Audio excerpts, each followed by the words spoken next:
Good evening and welcome to this celebration of the Whitley Awards for International Nature Conservation. Like many other events, we're doing things a little bit differently this year. So rather than meeting in person, we are here at the Floating Harbour Recording Studio in Bristol. Basically, we're on a barge. We're excited that so many of you are able to come together across continents and raise a glass to all our inspiring award winners who we will hear from a little bit later. Now, I'm not alone this evening. I'm delighted to be sharing the stage with my good friend, Tom Heap. Good evening, Tom. Evening to you, and it's so nice to be sharing the same physical space with someone I'm not closely related to for a change.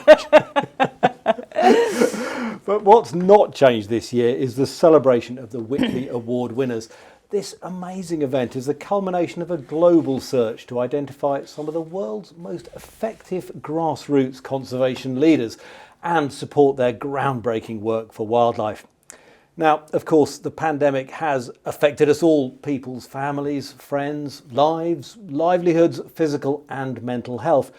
But it has also highlighted our connection to the environment.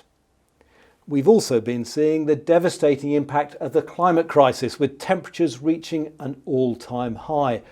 We've witnessed the decline of wildlife populations by nearly 70% in the last 50 years, and all governments across the world have failed to meet their biodiversity targets. But in spite of these obstacles, tonight's winners have persevered and adapted, and they will show us this evening that with funding and with support, conservation really does work, and they will give us a reason to be optimistic about the future. Edward Whitley is one of the reasons I always feel optimistic about the future. He's the inspirational founder of the Whitley Fund for Nature, and he has this message for us. Thank you very much, Tom and Kate. Well, we do so miss not being all together in the RGS, in that auditorium with the frisson and excitement of a live ceremony. But the beauty of a virtual event is that far more of us can join in than we could ever fit in an auditorium. And this makes for a really global call to celebrate the work of the wonderful Whitley Award winners this year and to see their films and to meet them. Personally, many thanks to Alistair Fothergill, who kindly helped us to secure this recording studio in Bristol, where the WFM team are camped out right now. And this year, we've all been working from home. We've had to, there's been lockdown. But we thought we'd take that rather dreaded slogan and change it. We're going to take out the M of home and replace it with a P. We are all working from home. We have seen hope in all sorts of places. We've seen hope in the generous and magnificent generosity of all of you as donors who've supported us throughout the year. We've also seen hope in the way that people have looked at the natural world through a different lens during lockdown, and we hope that they never forget this. And finally, we see hope in the passion, the dedication and the commitment of all our Whitley Award winners, and especially those whom we're meeting this evening. Now, although we can't be together in person, we'd like to ask you to take pictures of yourselves as we go along during the ceremony and post them to info@whitleyaward.org, and we'll put them up as we go along to bring a sense of fun and togetherness. Fortunately, there have been some wonderful highlights this year. Thanks to our sponsors, in April we launched WFN's new grants programme, which supports our award winners who are working on nature-based solutions that address the biodiversity and the climate crisis hand in hand. I'm also delighted to announce that our continuation funding has just awarded a further £1 million across our past winners to fund their long-term work. And we're giving all this money now because the need has never been greater.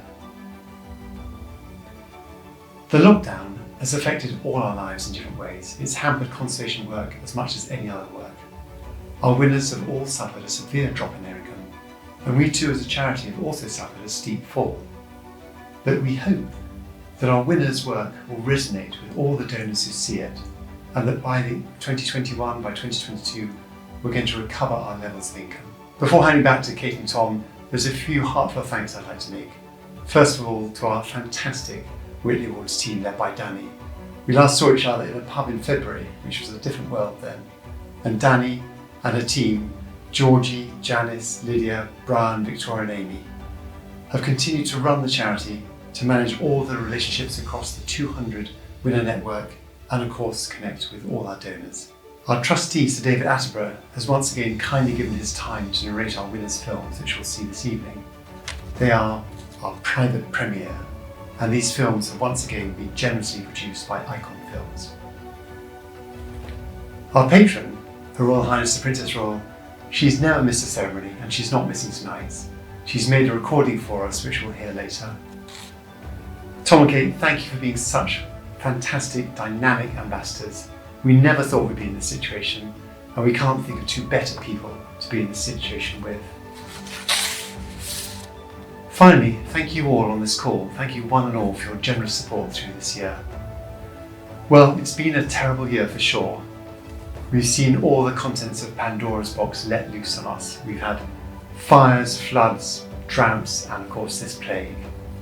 But, of course, we must remember what was the very last thing left in Pandora's box, and it was hope. All of us here tonight, with our passion, with our commitment, I believe that we all give each other reason to believe that whilst we are nominally working from home, we are really working from hope. Well, thank you, Edward, but we'd really like all of you to join in the conversation tonight. So if you want to do that, please follow us on social media at Whitley Awards and use the hashtag #WorkFromHope. Now, I don't know about you, Kate, but what always gives me incredible hope when I come to these awards, like I've done for many years, is the fact that so many people are involved in it.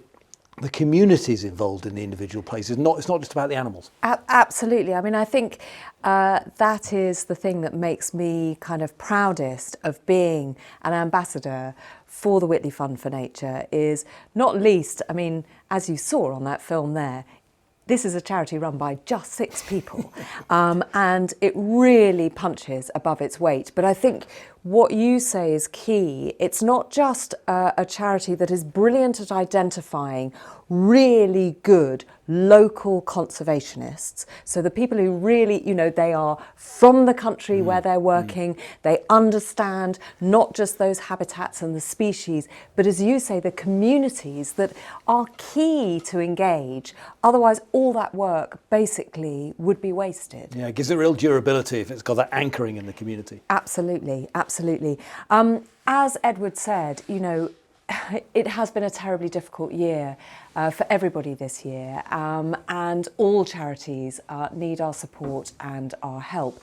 And there is a great initiative that has been set up. It's called the Big Give Christmas Challenge, and we are taking part in it with a goal to raise £100,000. And you can help us reach that target if you donate any time between now and December the 8th.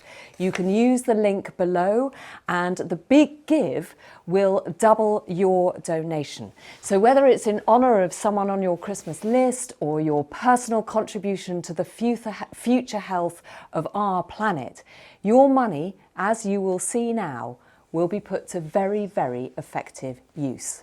Because it's now time to introduce the 6 new Whitley Award winners who've each received £40,000 in project funding to support protection of endangered species and their habitat. This is the bit that I really love. I love this bit. The winners too. themselves. Our first 2020 Whitley Award winner is Gabriella Rezende, who is working to connect black lion tamarin populations in Brazil. And her Whitley Award is donated by the Corcoran Foundation. When you start studying primates, you discover we have so many things in common with them. The way they live in family groups, sharing the care for the babies, their cohesion among the family members. They have so many things to teach us, and one of them is the importance of communication for survival. Gabriella Rezende is a project coordinator for IPE, the Institute for Ecological Research. For 9 years, she has continued the Black Lion Tamarin Conservation Program that began 35 years ago in Pontal do Paranapanema with primatologist Claudio Padua, who won the Whitley Award in 1999, and 2002 winner Laurie Cullen. I'm carrying on the baton, using what my predecessors have learned before me to make a better future for the black lion tamarins.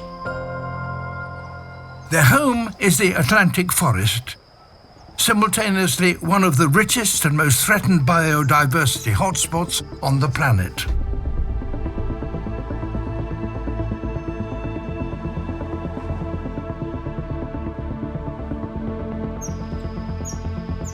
Now the black lion tamarin's once vast home exists predominantly as small patches of isolated forest.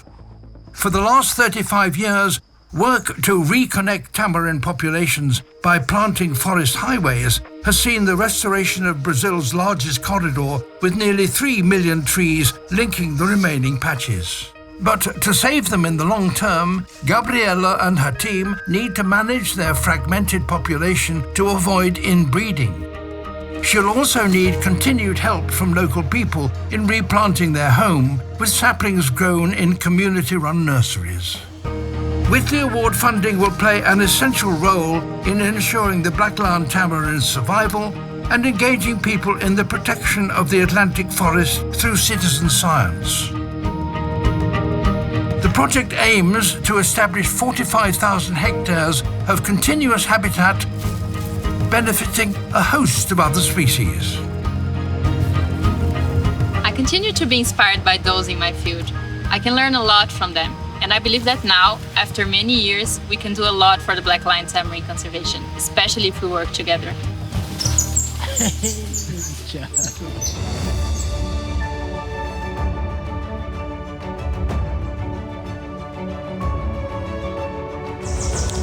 Here is where we released those little tamarins last year. All over the world this year, we humans were locked into our houses with restricted rights to come and go. It's not unlike what has happened to black lion tamarins. Because of the fragmentation, they were confined to small forest patches and couldn't go and see their relatives anymore. The fragmentation of the Atlantic forest has changed their lives as COVID-19 has changed ours. This made us think about our role and responsibility to avoid this kind of situation in the future. The forest needs our help as never before, and I'm committed to its protection, along with my team from the Institute for Ecological Research. The Whitley Award allows us to continue 3 decades of work in a context where we had to change our own behavior in the field. Because we didn't want to be the threat and transmit COVID to these endangered primates. Also, to reach the children with our conservation message, we had to move online. I feel deeply honored to receive this award on behalf of this team that works on the ground to change the fate of the black lion tamarin. With this work, I want to make this world a better place for my daughter, present and future generations. Also, I want to inspire young conservation leaders, especially female scientists, to take action to affect change. Thank you. Doesn't somebody like Gabriela just cheer you up? Thank you, Gabriela. Our next award is donated by the William Brake Charitable Trust in memory of William Brake, and it's for South Africa's Frog Lady.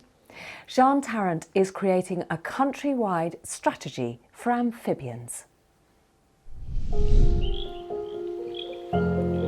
These are animals that have been around for 350 million years, filling every niche on the planet, filling those places with their sounds. A world without frogs will be a silent world.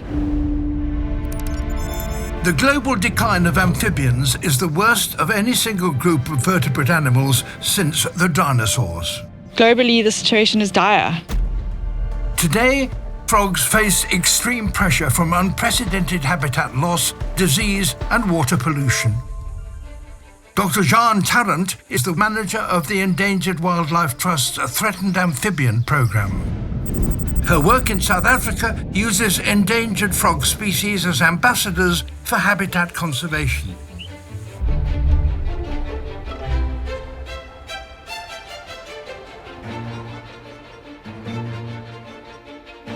All need fresh water as part of their life cycle and in order to survive and breed. Jean is working with landowners and school children to increase appreciation of frogs. Why are they important? Because they eat mosquitoes. If we lose frogs, we could expect to have huge outbreaks of flies and mosquitoes, pest insects, things that we don't want around. Ultimately, we're all linked into that ecosystem. If frogs can't survive, then the outlook is bleak for us too. Whitley Award funding will help engage local communities in the protection of their amphibian neighbours. Jean's project will expand efforts to protect 20,000 hectares for threatened frogs across South Africa. Her work will inform an ambitious 10-year conservation strategy for the nation's amphibians. Extensive community engagement is core to the success of our work. The rapid extinction of frogs globally is a wake-up call we can't ignore. By using these tiny creatures as flagships for conservation, we can safeguard vital water sources for our shared planet.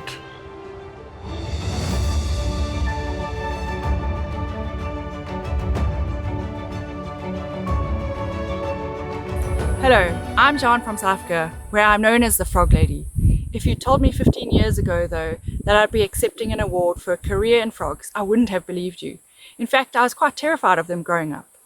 But I grew up here in the majestic Drakensberg Mountains, where I couldn't help but be inspired by the natural beauty around me. So while frogs might not have been my thing just yet, I've always had a passion for the natural world, a passion that has been hugely inspired also by Sir David Attenborough.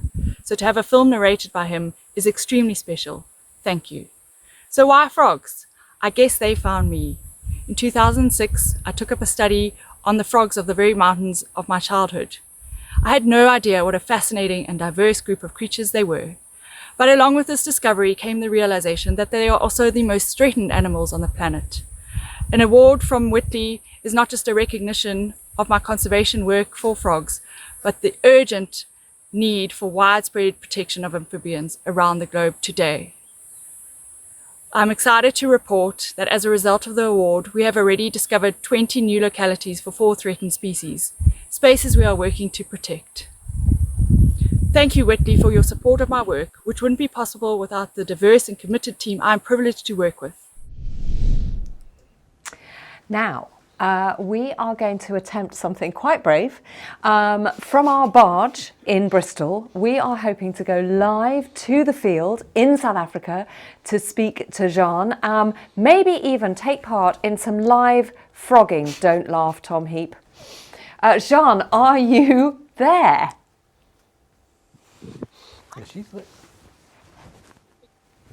We can't hear you.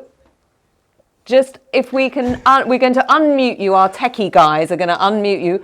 You're looking gorgeous though, Jean. How is everything in South Africa? Well, you might think South Africa is warm and sunny, but it's actually freezing and raining tonight. I'm down in the southern Drakensberg at a wetland called Splashy Fen, appropriately. So this is frogging from the fen. It's very close to where I first grew up. And what an inspiration to be part of the winners this year. Really, really inspiring. So it's pretty chilly, as I say, but we've been coming here for the last 4 nights consecutively to look for these endangered frogs that only occur up here in the Drakensberg. And I believe we're going to use some of our footage from last night, but you can see behind me and hear a couple of the other frogs calling. Well, that would be great. Let's see if we can now go to the film that, as Jean said, was recorded yesterday and meet some of these extraordinary little creatures that have captured her heart and captured her an award. Thank you, Jean. Hi, I'm Jean from South Africa, and we're here in the southern Drakensberg on the Splashy Fen farm, which is not only the site for a really awesome music festival, but is home to the endangered long-toed tree frog. So come on, we're going to go see if we can find some tonight. So we've been searching for a few hours and we haven't managed to find the long-toed tree frog tonight, but these are endangered species and they're also fussy species. So for whatever reason, they aren't calling strongly tonight and we haven't managed to find one. But there are a number of species here in this grassland wetland, one of which is this awesome common river frog, and you can see he's adapted to a grassland habitat. He's got this really bright green stripe which makes him very camouflaged for the environment, They're quite aquatic, so they've got this extensive webbing on the hind legs and a pretty sizable frog. So always nice to see, and there's many of those about. It's exactly these kind of properties that the Whitley Fund is helping us to secure. And as a result, so far of our 6 months work through the Whitley Fund, we've located over 20 sites for threatened species that are our target for the project. And as of this week, we already have our first landowner signed up for biodiversity stewardship. And that's down in the Western Cape for a site for the moonlight mountain toadlet, which is just a wonderful species that we didn't know much about. It's data deficient, and we're finding new localities for it and getting new landowners signed up for habitat protection. Thank you, Whitley Fund. It's really fantastic to be with you all tonight from South Africa. And we're going to let him go now.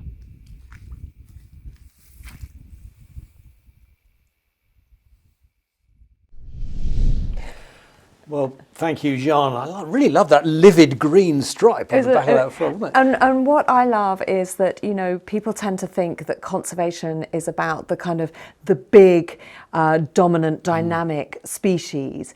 But I think what Jean has proved and is continuing to prove is how important these smaller species that we might overlook are to the overall health of our planet and our knowledge of it. Especially when she can use them as a kind of mouthpiece for protecting a whole habitat. Absolutely. Which seen with those and river engage basins. her community as well as she's yeah, doing. Yeah.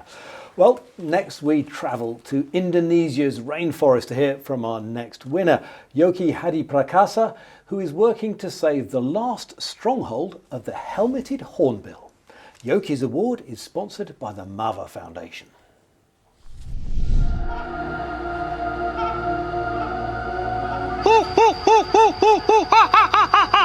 That is sound of the helmeted hornbill.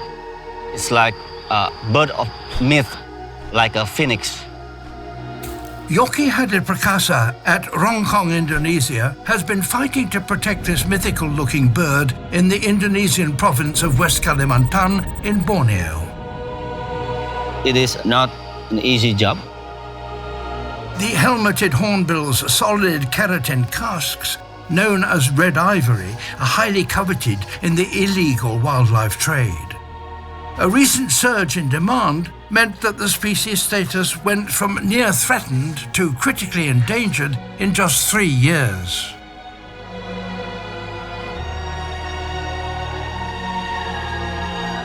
The biggest threat to hornbills is hunting.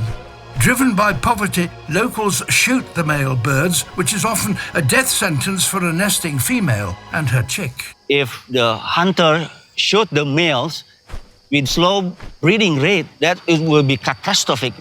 To prevent the species' extinction, Yoki must convince people that these birds are worth more alive than dead. I believe the people who live in the forest is the true guardian. The Whitley Award will enable Yoki to work with communities to capitalize on the spectacular appearance of this remarkable bird, providing the financial incentives of birdwatching and ecotourism as an alternative to black market trade.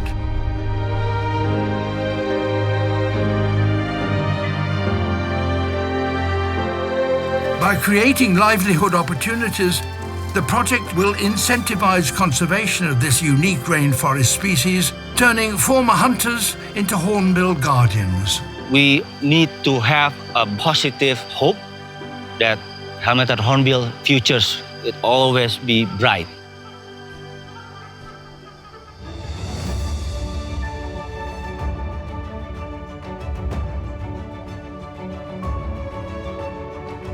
With the unique rules, the helmeted hornbill has kept Indonesian forests alive. But over the past 8 years, demand for these beautiful birds' bills come out of nowhere. To satisfy the greed for somewhat luxury items, for wildlife traders, this is just another fortune. But for the poachers, nothing happened. They are still poor. We have to stop this. We need to make a change. So we can create a positive relationship between birds and people, so the people can gain economic income without need to killing the birds. As we emerge from this COVID-19 pandemic, I bet there are so many photographers, birdwatchers, and twitchers want to see this majestic bird. So with the community birdwatching ecotourism provide a promising solution to answer this problem. Hope this will work. So on behalf of the Helmeted Hornbill and the local guardians, it is my honor to receive these Whitley Awards, which also help to amplify, to end illegal wildlife trade, and to make sure the birds still fly like the phoenix rise from the ashes. Terima kasih. Thank you, Yoki, and frankly, I'm going to head straight out there and try and see a helmeted hornbill, wasn't that? I mean, those are magnificent birds. It's a magnificent bird, but it's also a perfect illustration of the kind of projects that Whitley gets involved in. It is about the people, because as he said, turning hunters into conservationists. So it's about engaging those people in the places where the animals or plants live themselves. But there's something I've always thought about the Whitley Awards as well, is it's not just about the money, is it? It goes further than that, getting a Whitley Award. It really does, and I think this is why, you know, it's important that we're doing this event tonight and that you are watching it, because all these award winners, it sounds frivolous to say that getting an award kind of gives them some sort of fame. Yeah. But, you know, if they can get onto the front page of their local newspaper, if, you know, a radio station, the World Service, wants to interview them because they have won a very prestigious award, and it is a very prestigious award, that's not just good for them and their teams and their morale, it's also really good. It gets them noticed. It gives them opportunities for extra funding. You know, it opens doors. It allows them to have actually political clout, and that's really the key here. Yeah, and having the joint supports of Sir David Attenborough and Princess Anne, I mean, that gives you publicity and respect in your country, doesn't it? And the other thing, of course, I mean, we've mentioned how tiny the team is that run the Whitley Fund for Nature. But that does mean that the money that is donated actually does go to people like Yoki and the work that they're doing. There isn't an enormous amount being spent on kind of overheads and flash offices. But it does mean that we really do need your support, everybody's support, to keep doing this vital work. Well, it's time to reveal some of those supporters, some of you lot who've been sending your photos in, some of you have brave we actually souls. Got some photos? Yeah, I think we've got some photos coming up. So let's have a look at some of the people. Oh, look, now there's some fine beards I can see at the bottom right there. I think we've got a few more. Gosh, oh, and look, people have really dressed up as well. You all look fantastic. Oh, look at we're in the Catwoman costume. Loving that. And it looks a bit like Gogglebox on acid. Oh, and there's loads of you. Oh, it's so lovely to feel that we're not alone and that actually we are part of this great community. That's great. There was an early Christmassy one there as well. With a little Christmas hat. Exactly. Well, thank you much for those. And please keep sharing your snaps with us via info@whitleyaward.org. That's info@whitleyaward.org. Now, our next winner is a champion for women in science. She's a bit of a champion for me too. Her name is Rachel Ikma, and she's from Nigeria, and she has been championing chimpanzees. Her award is donated by the Arcus Foundation. Women are not taken seriously in male-dominated roles in Nigeria, often disregarded as agents of change in the society. I had to work harder than anyone else around me. Rachel Ashegbofe Ikeme is the director and founder of the Southwestern Niger Delta Forest Project in Nigeria, an NGO championing conservation actions for a small population of endangered chimpanzees. As chimpanzee habitat continues to disappear and hunting for traditional medicine remains a major threat, their numbers are rapidly decreasing.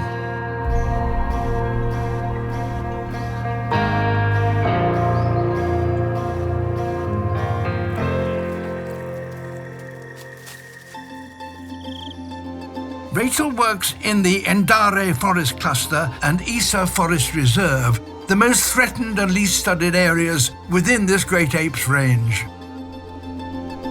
Using genetic sampling, she made an amazing discovery. To find these chimpanzees are a genetically distinct group only added to the urgency and burden of responsibility to ensure they don't go extinct. The discovery bolstered the chimpanzee's cause. Thanks to Rachel's tireless efforts, authorities have recently approved the designation of a specific area within the reserves for the conservation of this unique chimpanzee group, where logging, hunting, and land conversion are prohibited. She continues to pioneer public campaigns to stop the sale of chimpanzee body parts and to strengthen outdated wildlife laws. There's more work to be done, and my team and I can't do it alone. The Whitley Award is a prestigious honor. Funding from the Whitley Award will allow Rachel to continue engaging government and communities in chimpanzee conservation. She will step up patrolling and establish new conservation areas within the reserves, covering 40,000 hectares. Giving these chimps a chance of recovery is a legacy to be proud of.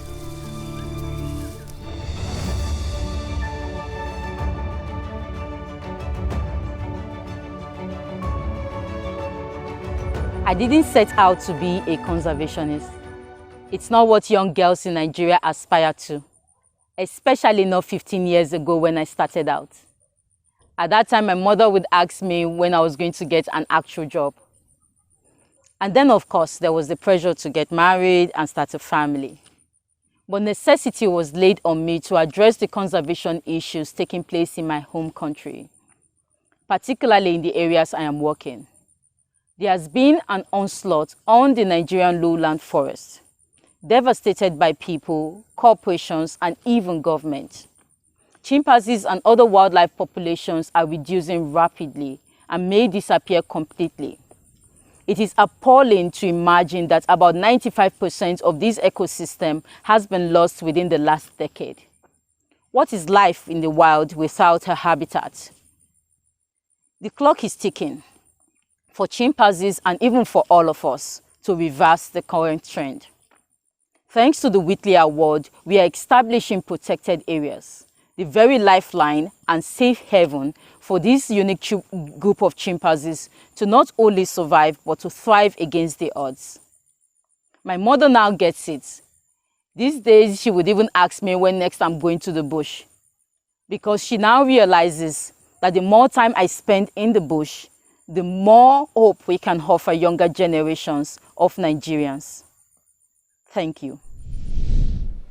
Well, thank you, Rachel. What a forceful and charismatic person. Amazing. Absolutely. I think her mother should be very, very proud of her. Yeah, indeed. Well, now we're staying in Africa, but going to Kenya to hear from our penultimate winner, sponsored by the Frank Brake Charitable Trust, Abdullahi Hussein Ali, who is creating a landscape-level approach to help protect the rare spectacled antelope. I was born and raised in the same geographical range with Herola, so I see it as my next relative. Straddling the notoriously violent Somali-Kenyan border lives one of the most endangered species in the world.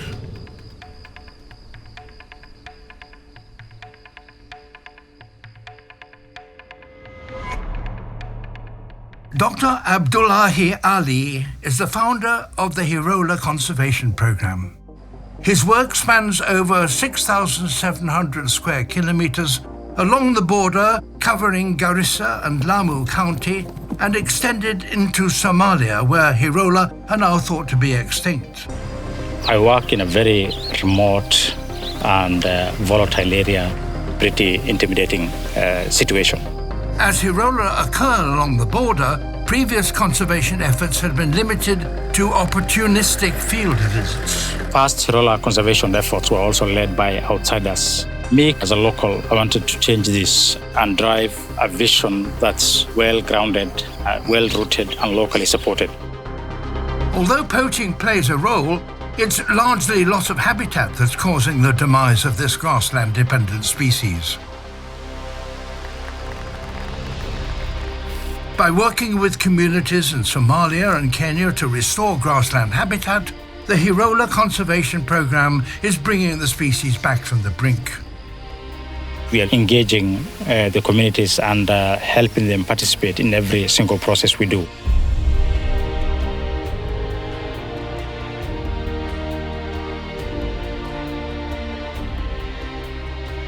Their anti-poaching efforts employ local people as rangers dedicated to saving the Hirola antelope.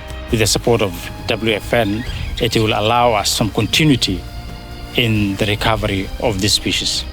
With his Whitley Award, Ali will strengthen methods to monitor herds, introduce new systems to prevent livestock overgrazing, and restore protected habitat. There's nothing like Hirola. So it's something not to imagine or to think of losing this globally endangered species.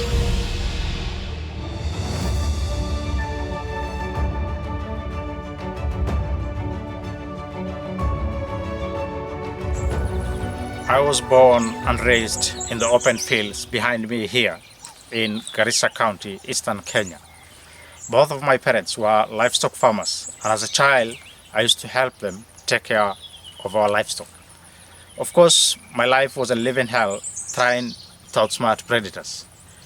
At the age of 7, I got an opportunity to attend formal government education. And luckily, I went all the way to the university to become the first indigenous conservationist from this region.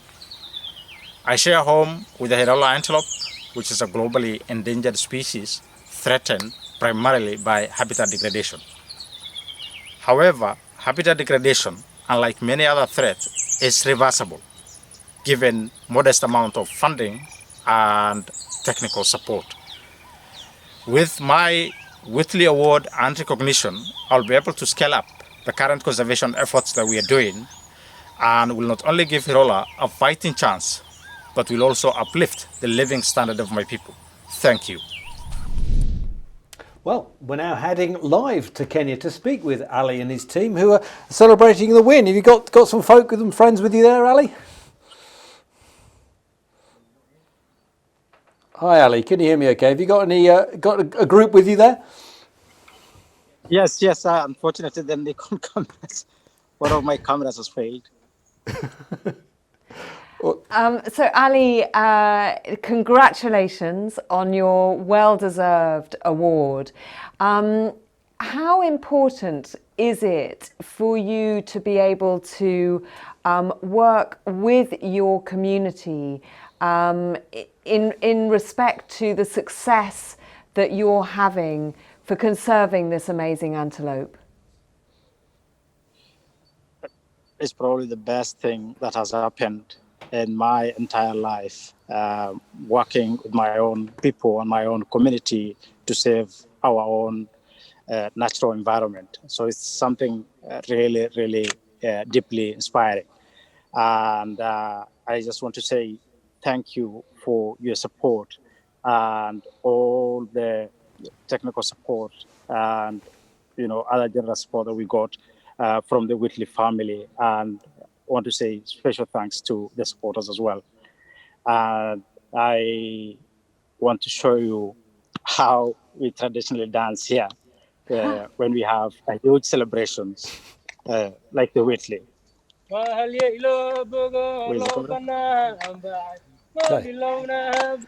can hear it, but we cannot see it at the moment. Any chance you could spin that camera around?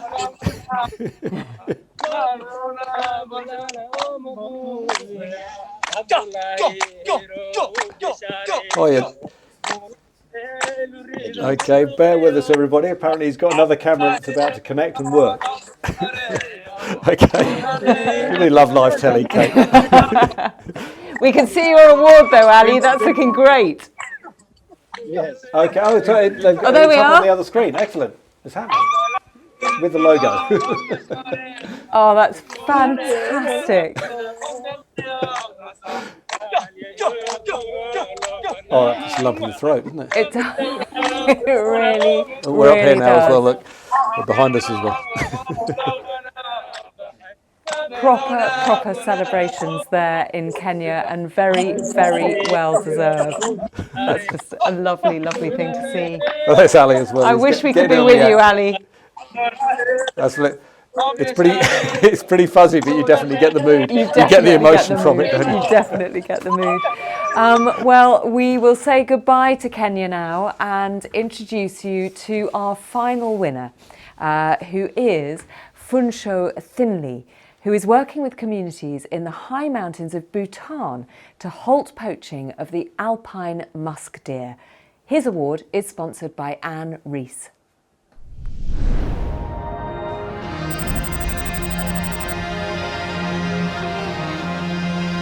I always wanted to be an invisible figure working from the backstage. Only now I realize the importance to make an impact. Dr. Funsho Thinley has dedicated his life to protecting the wildlife of the Himalayan kingdom of Bhutan.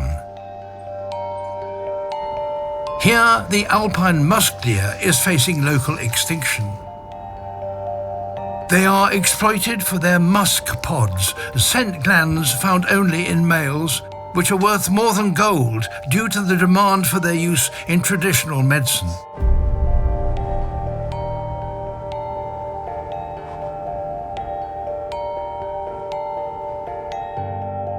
Despite the musk deer's protected status, poaching has persisted in Lingxi Park Range, largely due to the limitations of patrolling an area of 74,500 rugged hectares with only 16 staff. But by appealing to Bhutan's intrinsic reverence for life, Funsho has found a solution. One of the reasons why Bhutan has been hugely successful in nature conservation is because of the strong influence of Buddhism, which respects all forms of life. I believe this philosophy can be tremendously helpful when working with the local communities. Whitley Award funding will allow Funsho to train park staff in effective patrolling measures and educate the local population in the importance of musk deer conservation.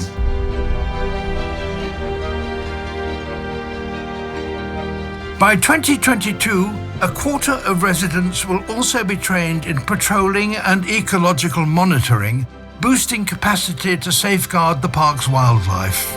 In doing so, Funsho will help to ensure not just the musk deer's survival, but the preservation of this uniquely biodiverse region.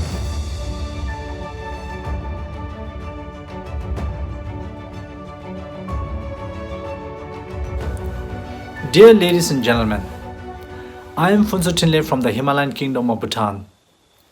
Although Bhutan is synonymous with rich biodiversity and strong conservation policy, all is not well in this country where some rare animals are threatened by poaching. One such animal is the alpine musk deer, which is about the size of a German shepherd dog. They are on the brink of extinction because they have been hunted by poachers for so many years. If nothing is done, this unique mountain species will be erased from the face of the earth in the next few decades. Therefore, there is no room for complacency, and thanks to the Whitley Award, we have now been able to initiate some conservation efforts on the ground to save this iconic creature. Despite the global pandemic, which has crippled many livelihoods and hindered us meeting with local people, our team has been able to make progress. Frontline staff have been trained in survey and patrolling, and cameras with motion sensors have been installed to help us understand more about the musk deer in the field. While graciously accepting this prestigious award, I look forward to promulgating Buddhist way of livelihood, which is to give back to nature what we have taken and to respect all forms of life. Thank you for your support. And thank you, Funsho, and congratulations to all our 2020 winners. I mean, it's just been Again, an amazing evening, an amazing spread. We've seen winners from Nigeria and South Africa and Kenya through to Indonesia and Bhutan and Brazil. It just goes to really show the global reach of this charity. And seeing Funsho there in a bit of sort of national dress and real kind of colours from Bhutan reminds me of when, you know, this event has been at the Royal Geographical Society before, and people come in person. They're always dressed so immaculately, and they put us all to shame in our dull suits. They absolutely do. We often have the winners sort of all standing on stage with Her Royal Highness Princess Anne, who gives them their trophies, and it's a really special moment. Thinking of trophies, they have been given trophies this year, haven't they? Yeah, they have, I think, and I think we've got some pictures of them with their trophies, and there they are. Now, it's not the case that the renowned carrier DHL has been awarded a trophy. It's just that currently they're kind of hanging on to them. That is to say, they're in transit. I think there are some trophies in transit, but we promise all our winners will actually get their trophies eventually. I'm sure they will. Hopefully. We'll get through. It's important to say, though, that the awards that have been given out tonight are not the end of the story, because a unique aspect of the Whitley Fund for Nature is its continued support for all the previous winners, and there are 200 of them. They can apply for continuation funding to carry on their vital work. And this year, the Whitley Fund for Nature gave £1 million in continuation funding. The money you donate to the Big Give will be used for next year's funding. Which brings us to our Gold Award winner. Now, the Gold Award winner is someone who's received continuation funding but gone even further. It's worth £60,000, and the Whitley Gold Award is donated by the Friends of WFN, and it recognises a previous winner who's made an outstanding contribution to conservation. The Gold Award represents really the pinnacle of the WFN journey, if you like, a past winner who's also achieved considerable things for conservation internationally. The Gold Award winner joins the Whitley judging panel, as well as acting as a mentor to the new winners. Well, let's see who's taken the prize. And just before we get there, and while we're watching their film, you can send in a question for them via the chat box. When people think of tapirs, they think of this large, powerful, strong animal. But when you listen to their vocalization, they sound like a little bird. They're very well known as living fossils, so they've been around for a long, long time. Now they're facing something completely different, an upcoming wave of extinction caused by humans, caused by us. Protecting any species is a marathon, not a sprint. 2020 Whitley Gold Award winner Dr. Patricia Medici has dedicated her life to the conservation of lowland tapirs and their remaining habitat in her native country of Brazil. The largest land mammal in South America, lowland tapirs can be found from Venezuela to Argentina. Despite their vast range, numbers have plummeted due to hunting, roadside fatalities, and habitat destruction driven by rampant development and large-scale agriculture. The scale of the challenge requires an equally colossal conservation plan and a humbling level of commitment. We started the Lowland Tapir Conservation Initiative in 1996 in the Atlantic Forest. Winning a 2008 Whitley Award allowed Patricia to expand her work into the Pantanal, the largest continuous wetland in the world. Then, with a WFN continuation funding grant, she expanded her work further into the Cerrado grasslands, the epicenter of Brazil's development. I'm always really proud to see that we have been able to build the largest and most comprehensive database of tapering information. Our data was very much responsible for the establishment of highway roadkill mitigation in São Paulo state. and for the creation of a protected area around Morro do Diabo State Park. Now, bolstered by her Whitley Gold Award funding, Patricia will embark on the fourth and final stage of the project, expanding to the Amazon. This funding comes at a critical time. The Amazon is the planet's largest tropical forest at 5.5 million square kilometers and the largest stretch of tapir habitat left in the world. Against the backdrop of political and environmental uncertainty, the Amazon is facing unprecedented deforestation rates.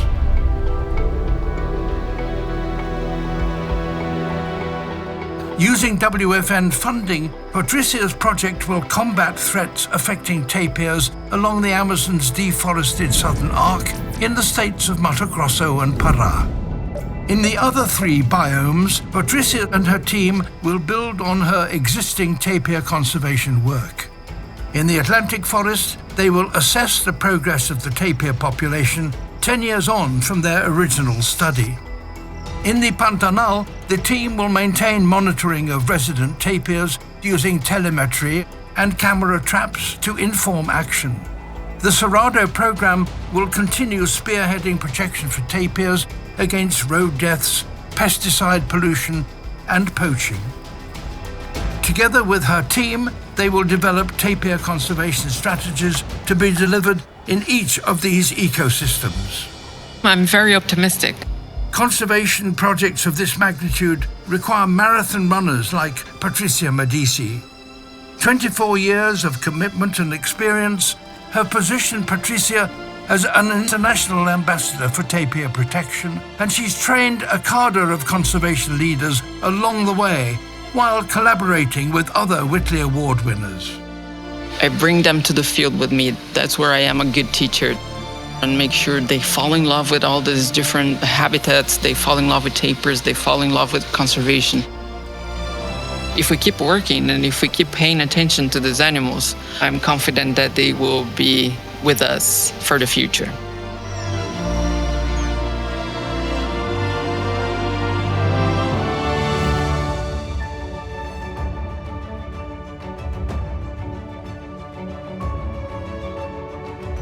I grew up in the outskirts of São Paulo city on the way to the coast of São Paulo state in the middle of the Atlantic forest, and I spent most of my childhood hiking in the forest and watching animals. I got this passion for nature, and I know this is the reason why I became a conservationist. Tapirs came into the picture much later when I was in college. I remember reading this paper that talked about the important role played by tapirs in seed dispersal and forest regeneration, and I thought that was absolutely fascinating. A few years after that, in 1996, I received my very first grant to start a tapir project here in Brazil. And here we are today.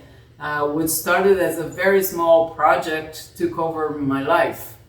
And over the years, we set up 3 different tapir conservation programs across Brazil. And at the moment, we're launching our 4th and final program in the Amazon. The Whitley Fund for Nature has been such a huge part of everything we do here in Brazil. In 2008, when I was first honored with the Whitley Award, we had been working on tapirs for 12 years already. And we had this ambition to upscale, but we didn't have the funding to do that. So that award made it possible for us to establish a new program in the Pantanal floodplains, the most important stronghold for lowland tapirs in South America. A few years after that, in 2015, I received a Whitley Continuation Funding Grant that allowed me to expand once again, this time to the Brazilian Cerrado, to the grasslands, the main epicenter of economic development here in the country. And now the Whitley Gold Award will make it possible for us to bring our tapir conservation efforts to the Amazon forest, an area that has seen extensive destruction over many years. We were supposed to start the tapir work in the Amazon this year, but we couldn't do that because of the pandemic. And in addition to that, major catastrophic fires have destroyed thousands and thousands of hectares of natural habitat in the Pantanal and in the Amazon, a deadly combination of fire, man-made destruction, and very poor governmental policies under the government of Jair Bolsonaro. I have to say it's been very difficult to be a conservationist these days, and this award comes at exactly the right time. I'm so grateful for so many things in my life, my family, my work, my mentors, my supporters, accomplishments, challenges, and I'm so incredibly grateful to the Whitley Fund for Nature. Conservationists like us, we really need this kind of long-term support. And you can become a supporter too, you can be a part of it. You can help the Alis, the Yokis, the Jeans, the Rachels, the Gabis, and the Funchos of the future. Please use the link and please become a supporter. Thank you from here in Brazil. Obrigada. Well, we are hoping now to join Patricia live in Brazil. Can you hear us, Patricia? I can. Oh, fantastic. And many, many congratulations on your well-deserved Gold Award. I'm delighted to see your necklace. I think that's particularly fitting. Oh, yes. Well spotted. Well, we've got some questions for you, Patricia, sent in by members of the public. Oh, but hold on. Ooh. Hold on, because we've got a little surprise before those questions. Have, Patricia, jump the gun. This is for you. Congratulations, Patty, on winning the Whitley Award. You're our hero. You're our hero. We love you. Yes. I think your family are quite proud of you, Patricia. Says it all. Hero is just the word repeated. Even the dogs were there. Even they love you. Oh, as I said earlier, we've got some questions from the public for you here. I just want to get through one or two of these, if that's right. There's a question from Annie Newell, who says, what advice would you give to young people interested in pursuing a career in conservation? Just get out there. Get out there and take all the opportunities that come up to you. That's what I used to do. Just go and find projects you would like to participate. Just talk to the people behind those projects. Get an internship. Be a volunteer, and just do it. Just put yourself out there and look for opportunities. Yeah, that's what I would say. We've got a lovely question here, Patricia, from Gabrielle, who is aged 8, and asks, why do tapirs have such long noses? I've always wondered that too. Because they need it. They need those long noses to be able to grab the fruit from the trees, to grab the leaves. So they need that tool to be able to feed, to forage and feed at night in the forest. It's very useful. So they kind of use it like a mini elephant's trunk. Is that kind of how it works? No, it's really it's not sensorial. It's really for grabbing stuff, grabbing food. Oh, great. We've got a question from Sarah Havens here. What do you feel is your greatest achievement that's resulted from the Whitley Fund for Nature funded work? There's so many things, but I think that if I have to say only one, I would say training lots and lots of people. Our program works as a hub for training and capacity building of the conservationists of the future, people who come to us as students and professionals that come to us for training, for that, experience in the field, for that hands-on experience in the field, and we're able to provide that. We have this platform, we have this program. So we can rest assured that once we're no longer here, we'll have all these people ready to take it over from us. So I love that component of everything that the Whitley Fund for Nature has allowed us to do. I'm going to just sneak in with one more question for you, which has come in from Borneo, from Alice. And she wants to know, and I can see why, she wants to know what the tapir's nearest animal cousin, or I suppose relative is, because they are such extraordinary and unique looking animals. Great question. Yeah, it's funny because people get really confused about tapirs. They think that anteaters are tapirs. Lots of people ask me if I work with the animal that eats lots of ants, and I keep telling them that no, those are anteaters. People get confused with capybaras, with peccaries, wild pigs, but they're related to horses and rhinos, not related to elephants either. So yes, horses and rhinos. Fantastic. Well, Patricia, it was really great to hear. You want to sneak in another question, Yeah, don't you? I look at you. We're not going to let you go. Sorry, it's the journalist in me breaking out. You mentioned in your film that it's a tough time for conservationists at the moment in Brazil. And I think I just saw on the news the other day that the Brazilian Space Agency had said that, their study showed this was kind of the worst deforestation for at least 10 years. I mean, what can people do who are watching this, who feel kind of depressed and disempowered by that? What can they do to help? Talk about it. Just make sure you talk about it. Everything that's happening here in Brazil is not getting enough international attention. So we need everybody out there to talk about the things that are going on here in Brazil, the deforestation, the big fires in the Pantanal, in the Amazon, the really complete dismantling of our environmental agencies and everything else. So talk about it, spread the word, and that's what we need the most. If you're from a media outlet, make sure it gets profiled. Yes, that's what we need. Talk about it, spread the word. Can we fight back? Can it be done? Can we push back against this? I'm optimistic. I'm confident that in 2 years we're going to get rid of the government we have right now, and it will take a long time for us to rebuild everything, but we will. I'm sure we will. Well, I think with the help of people like you, Patricia, and the amazing community that you've built up around us, I think we all have cause for optimism. Thank you so much, and thank you again for being with us this evening, and congratulations on a very well-deserved award. Yeah. Thank you. Thank you so much, and thank you so much to the Friends of the Whitley Fund for Nature. Very grateful. Thank you so much.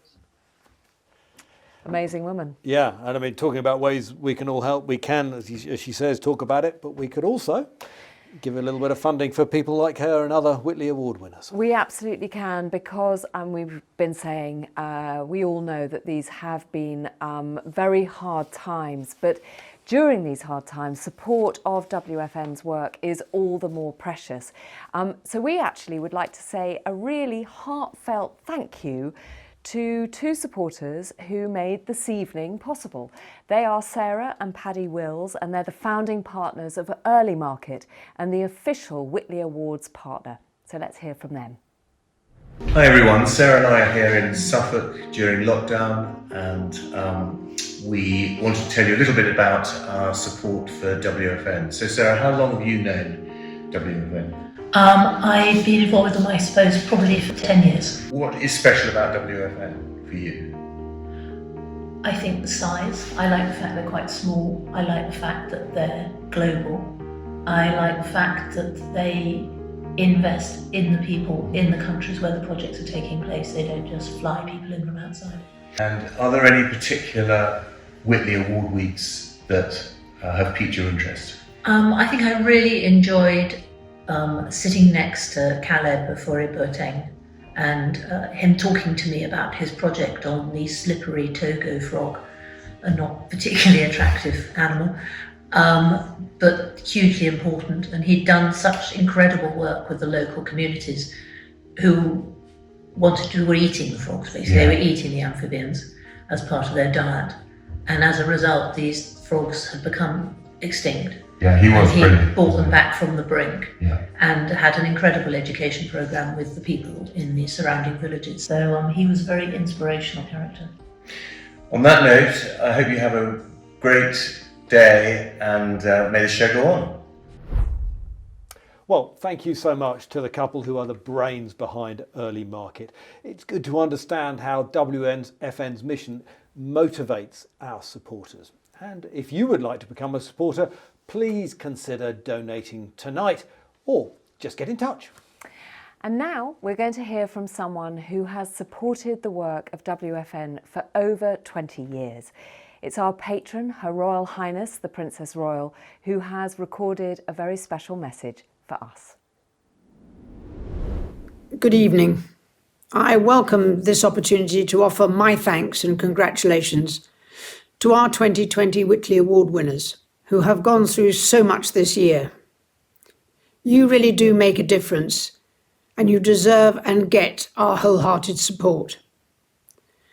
It takes a certain type of person to become a Whitley Award winner.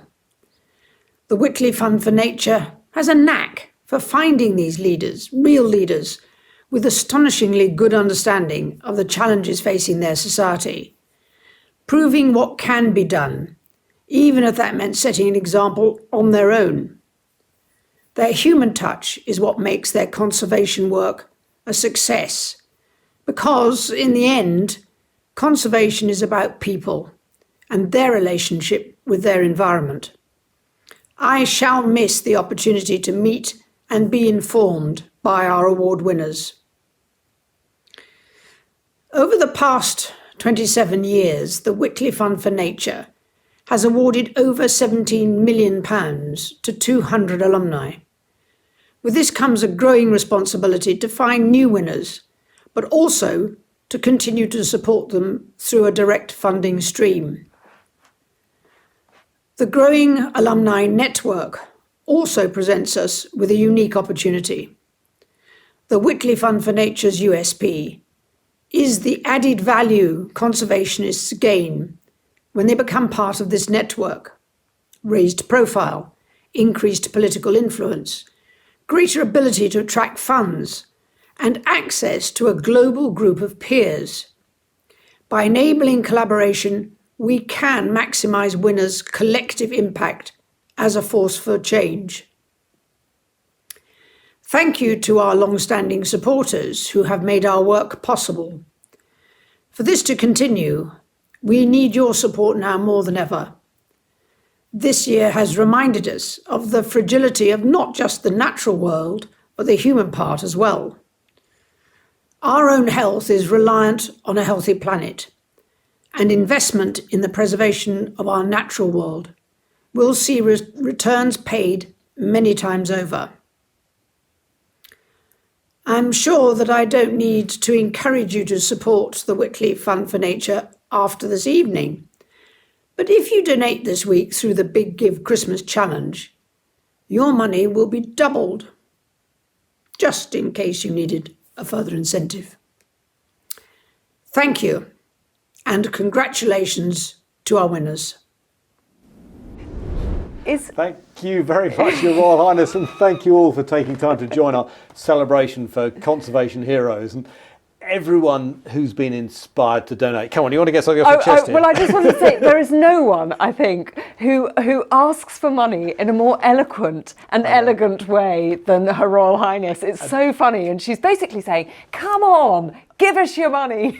I'll tell you a little production secret. I hope I won't go to the tower for this one. Apparently, you could actually see her stopping and starting the film in the full version. So there's no flunkies to do it for her. She's like going, and then so in fact, which is just brilliant. And once again, stripped down, all the money goes away. You know, that's what it's all about. Absolutely. But now we are thrilled to say that so far we have raised. It's just been brought into me. £43,628, which is brilliant. But I don't think that's going to be the end of it, is it? Well, no, because that will be doubled by the Big Give.